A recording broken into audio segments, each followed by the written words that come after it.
Jeff Davis, Aloha. thank you for joining us here on ThinkTech. That's Really a pleasure. appreciate it. You're a special person because you're doing this fabulous radio show on 1080 AM every Saturday morning, 10 o'clock. Am I right? That's correct, Jay. We've been doing that for about a year now. Tell me how you got started. Jay, imagine going from neighborhood to neighborhood, door to door for 16 to 18 years, knocking on a stranger's door and trying to bring them out of denial. Okay, I'm a solar guy. I sell energy, and my terms are pure equity over what is currently a commodity payment to the electric company or the gas company, etc. And I'm preaching to the choir here. I've got homeowners. They have mortgages for the very issue of equity on their rent. But yet they are in denial of this. It's kind of like, do you like to go to the dentist, Jay? No. And why is that? Does it have something to do with that little needle they've been poking with since you were a kid? I'd rather not if I had the choice. And so when you have that little cavity, you know you should go to the dentist, but you just wait and wait and wait until one day the abscess comes in and you go to the dentist. So you've been doing solar for what, 20 Yeah, 20 about 20 years. And that, that's different than doing radio shows. All of a sudden, you have this kind of epiphany, and you decide one morning you want to do a radio show. Well, it was more like this. So, I met most fantastic people in my business, and I've put more solar on people's roofs than any one little guy. Not a company, but more than one little guy. And in some way, I was helping to change things, pay my bills, but change the world, selling energy, selling green, selling a positive thing. And again, trying to bring people out of ignorance. These people are otherwise intelligent. They're in denial. And it finally hit me that I could do a lot more to change the world by educating people in mass rather than one door at a time. So does this help you in business? No, it hasn't. I don't mention the fact that I'm the solar guy, Jeff Davis, and that's the name of the show, but I don't say, by the way, call me up and buy a solar. No, you don't. I leave that completely out. I do not want to be perceived as that. But my platform, apolitical, non-denominational, educational platform for the folks in Hawaii, I'm trying to grease the wheels for the energy initiative. There is a train coming around the corner, out of control, full speed, full of green and green money, green policy is hitting our state. And the general mom and dad out there don't know about it. Has this gotten you business, or is this just something you do for the greater good? This has not gotten me 1 ounce of business. I was recently joking with Ted Peck because I found out he put a solar hot water heater on his house. Well, it got you that anyway, but it wasn't you. I didn't do it. Someone else. and he's been on the show several occasions, so yeah. It was just fun to poke fun at Ted because he takes it so well. He's really doing a good job at DBED as far as I know. I appreciate him having him on. He's going to be hosting my show. DBED's coming in on the 24th. Jay, you will be there the 29th. I have the fortunate to go see my mom and dad and take my daughter to head out to Arkansas. And I'm lucky that I've got such a show of content that people like yourselves and DBED feel secure coming in. I think you've got a show with legs these days. I mean, you don't have a lot of wattage, but you got a lot of heart. You know what I mean? Well, you think about it, a year of me paying for this specifically, no sponsorship money, no commercial money, a belief in a void that needed to be filled, that educational void of a fact that's just dropping on our heads like the proverbial anvil, and nobody's aware of it. I want this to occur. I believe that Hawaii should be free from its fossil fuel consumption. I believe that there's only positive things to be done here, including children's education for the future of Hawaii's keiki. I mean, leading the world in renewables and in the poster child of America of the renewable state, for all the reasons we all know about, the sun, the waves, the wind, the high cost of energy. Okay, so I'm right there as far as to fill the void. I think I can accomplish a lot. And thanks to people like yourself and other folks out there who have helped us. My sponsors are now starting to put some money into this. The plan is to take it to a 5-day-a-week drive home. Do you like to go to the dentist? No. Okay, so it's the same thing. Do you want to learn something new today? No. I want to go home, feed the kids, get a little time with myself, get back up and go do it again. I'm hoping that a 5-day-a-week radio drive home will catch enough people in gridlock that we can help grease the wheels. Well, yeah, I mean, I think it will. I think it's actually, back when I started following this stuff, it was all about information technology, about computers and having kids come back from the mainland, the Pauhana crowd returning home to Hawaii to find their life.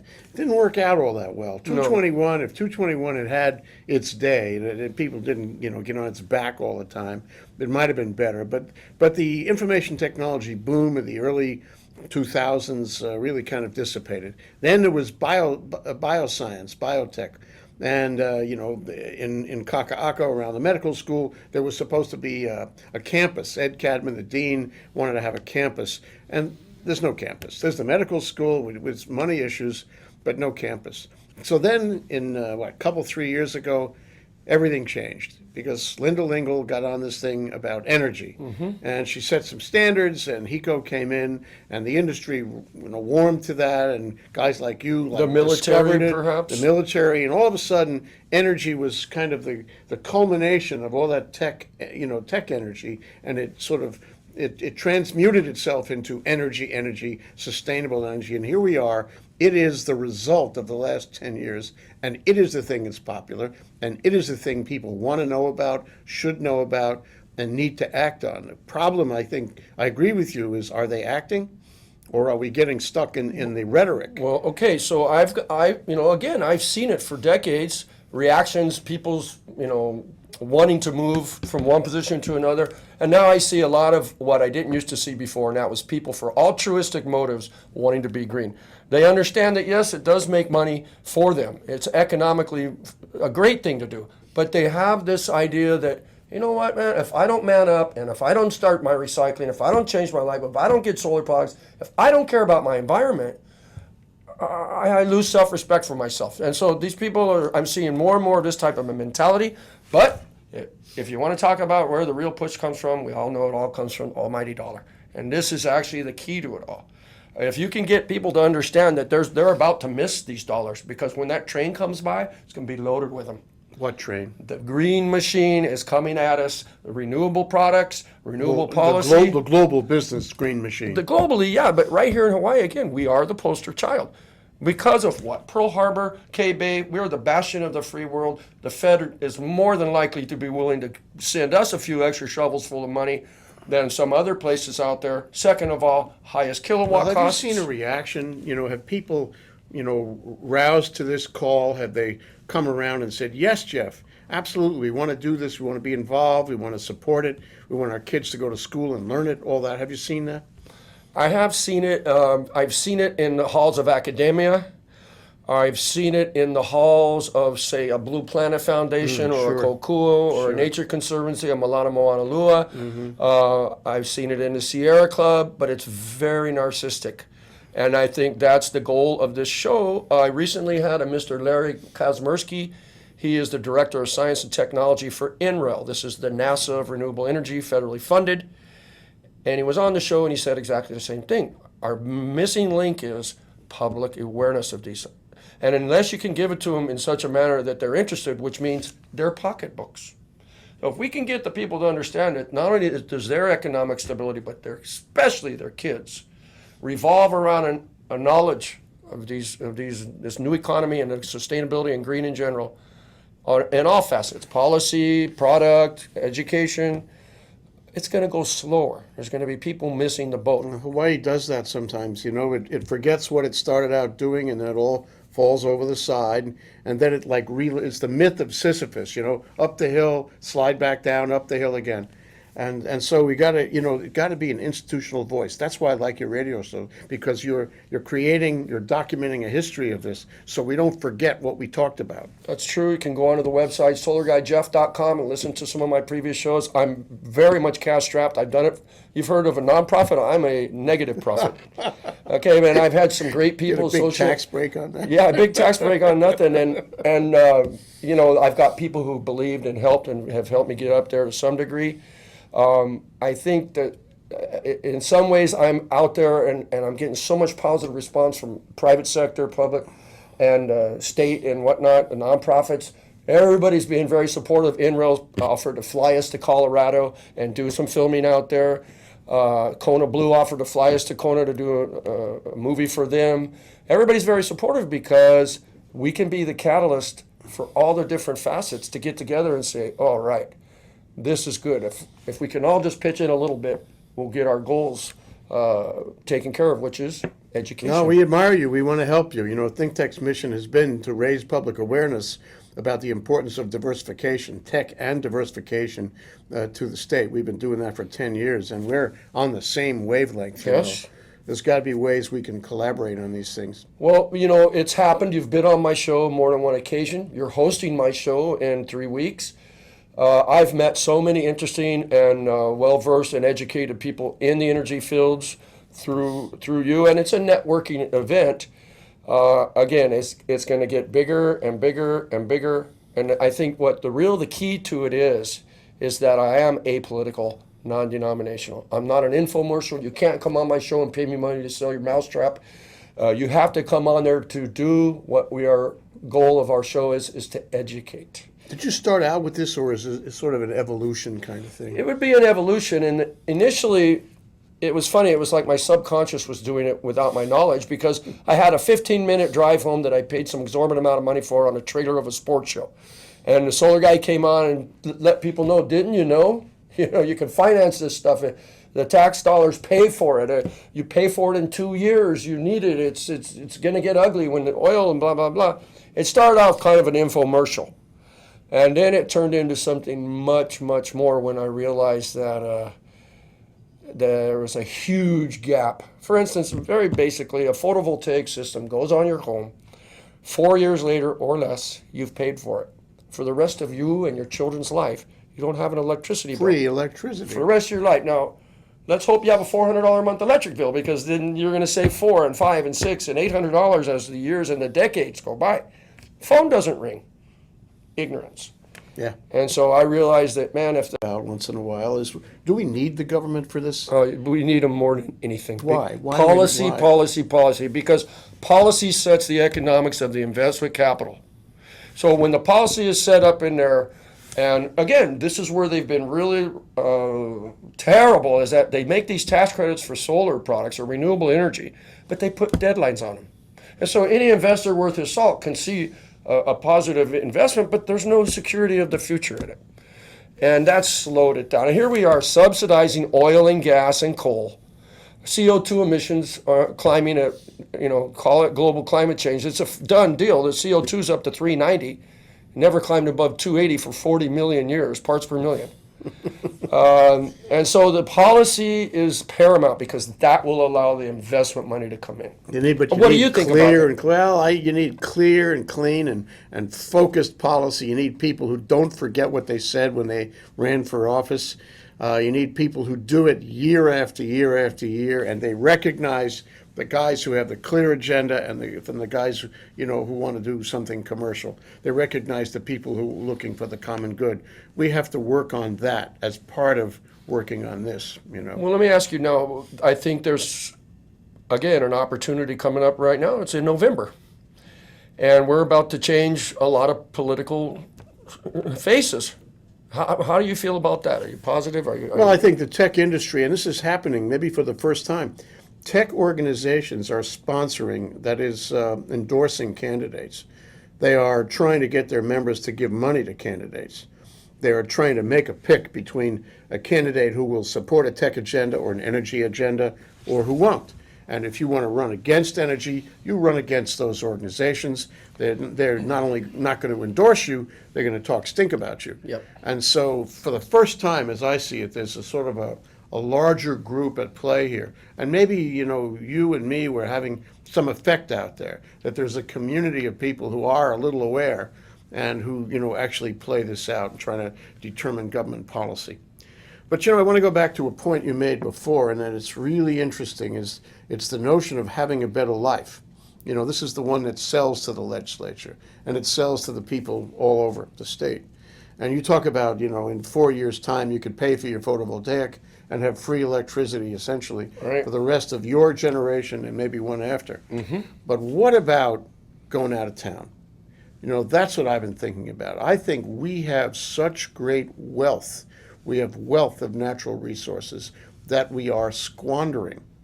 For example, one of the big landowners used to be in sugar in Kauai, has 40,000 acres. They couldn't possibly keep that occupied in sugar.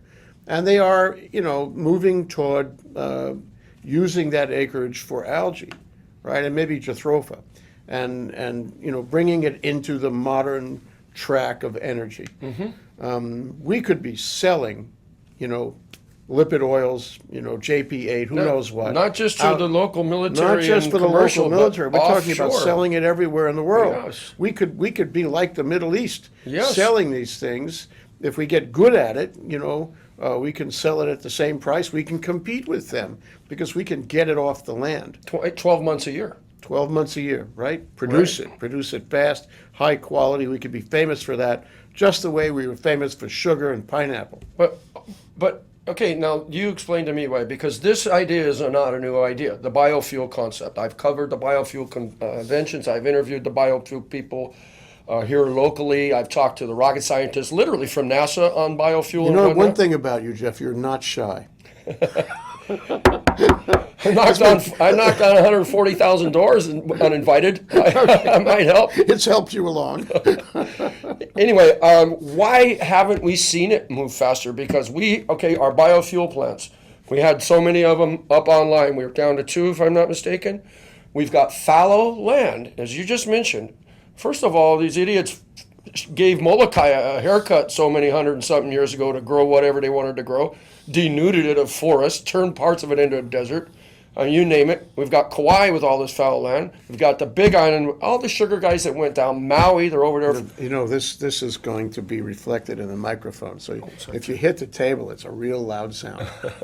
I'll take this discussion. Need a solar? Okay, so the bottom line is, tell me, Jay, where are we with this biofuel? Because we've got the land, we've got the sun, we've got the high cost of energy. Why haven't we seen? I mean, I saw FICAL coming up into Mililani. It's a project. So for someone like perhaps me, I would like to see things happen yesterday. So Same here. maybe that's what's wrong with my concept. That's right. I remember I had a conversation with somebody years ago. It was a defining moment for me. I said, let's do this now. And she said, Jay, you don't understand. In Hawaii, we don't do anything now. We evolve. And it takes us a long time to build consensus. That could be a fatal flaw. Yes. In this 21st century, you got to do things now if you want to keep up. Well, when the facilities commanders came in from K-Bay and Pearl Harbor, Hickam, and Coast Guard, and we find out what the military has accomplished. And I'm ready to vote for the military dictatorship at that point. Because the one guy at the top says, this is a great idea, just as if the governor would say, we're going to be free from foreign oil. And then instead of everybody saluting and getting the job done like the military's done, of course, the Democrats got to make the Republicans look bad, vice versa. We've got the gas company, electric company fighting over for who's going to get what business, and it goes on and on and on. Whereas the military guys, they just said, yes, sir. And it happens. They're fantastic. When it comes to going green, they lead the world. I know exactly what you mean, and I'm concerned about it too. And I think it's a product of prosperity, because even if you don't agree, the baseline's still okay. And that's the way it's been for 50 years at least in this country and in the world, at least the Western world. So now we're facing the possibility of non-prosperity. The market's down. There's foreclosures happening. There are communities on the mainland that are really in terrible shape. And Hawaii has a good prospect of being in terrible shape too. And maybe that will get people thinking, the old style about cooperation, seeking the common good, working together and all that. Sometimes it takes an oil spill or an economic spill to change the status quo. And apparently this was a status quo which got us into the crashes to begin with. Mm-hmm. All right? Yep. And it is the nature of the beast. And as far as I don't really want a military dictatorship, because I don't know who's going to be the boss. Unless, of course, I'm elected to be the commander in chief. But the bottom line is, this is our political vehicle. It's called democracy, quote unquote, republic. It's called capitalism. But democracy has changed. Democracy has changed because self-interest often rules. And you don't find a critical mass of people who are looking for the common good. Well, that's my concern. If you purposely send them out enough junk on TV it's a priority dumb down those elementary schools and underfund education, right, you're going to have a nice little lump of clay in your hand to mold us into what shape you want. That's true. So when you say awareness for the radio show, and I hope you get 5 days, and I hope you get more wattage, and I hope you're all over the place, because I like your way of thinking.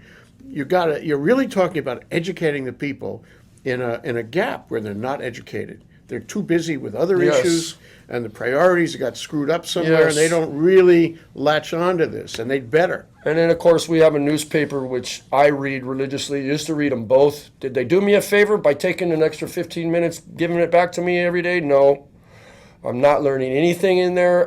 The public looks at that and gets understimulated and then doesn't bother to read it.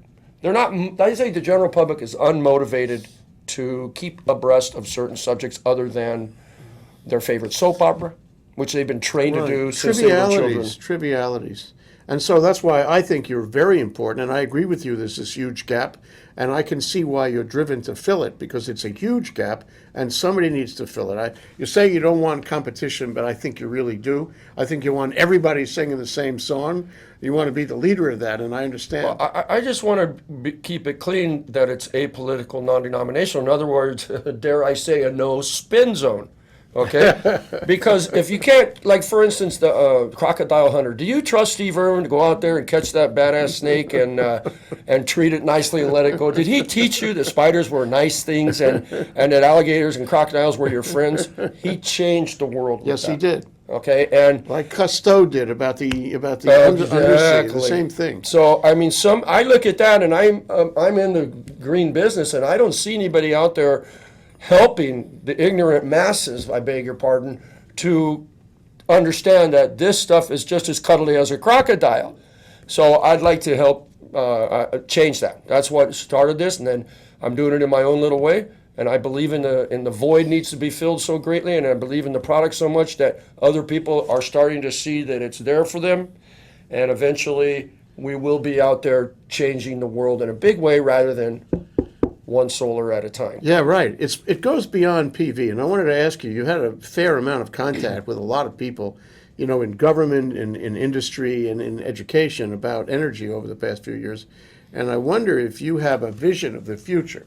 What's going to happen here? I mean, my vision, I told you, was about agriculture, biofuels. I thought that we had this great heritage, this legacy of being able to grow things in these islands. We're endowed. So I think that one really works, but that's not PV. Some people think PV is going to be what rules, what, sort of goes to the front. What do you think? Here's the scoop. What goes to the front depends on who's sitting on top. And when the military got behind green, that was a big move. And of course, I've had Starwood, that's Sheraton, Moana Surfrider. I've had the Hyatt guys in, their engineers and whatnot talking about. So we have a tourist industry going green. I just had a great luncheon today with Enterprise Rent-A-Car. We've got rental car people going major green. Electric vehicles, hybrids, ride sharing. Unless somebody's just jerking this chain so hard between the biofuel, the PV is great because it can go on and distributed on everybody's home. Mm-hmm. But biofuels is just as important. Of course, wind is there for whatever it's worth. The renewables, I think, and I hope I'm not being led down a primrose lane, I believe that in 15 years, when we have this discussion, our cars will be run on fuel grown in Hawaii. I think it's going to. What about electric cars? No, that's coming. It's going to be PV'd up. Which one? I'm asking the question of what's going to prevail, because we have all these competing possibilities, and the outlines are just beginning to come out now about what's going to prevail going forward. So, will it be electric cars? Will it be cars on biofuel? Which one? It's going to be a combination of both, depending on who can come in for the least amount of money. Okay, so it's economics will. Let's say this: if your electric car is the same cost as your biofuel car, you won't buy a biofuel car because electricity is damn cheap to plug into and charge your car. Has secondary benefits too, especially when the solar guy just covered your roof in photovoltaic. Right. Take it off the roof, and it's hard to beat. But keep in mind, biofuels. That would be. We cannot have an electrically charged aircraft carrier. Aviation industry needs JP8. Huge transportation industries. These big things are going to require the biofuels, or anything, the generators and whatnot. Hawaiian Electric. Well, the thing about biofuels is there's already an infrastructure out there. Yes. When HECO brought in the recent biofuels to the plant in Kapolei and the one in Maui.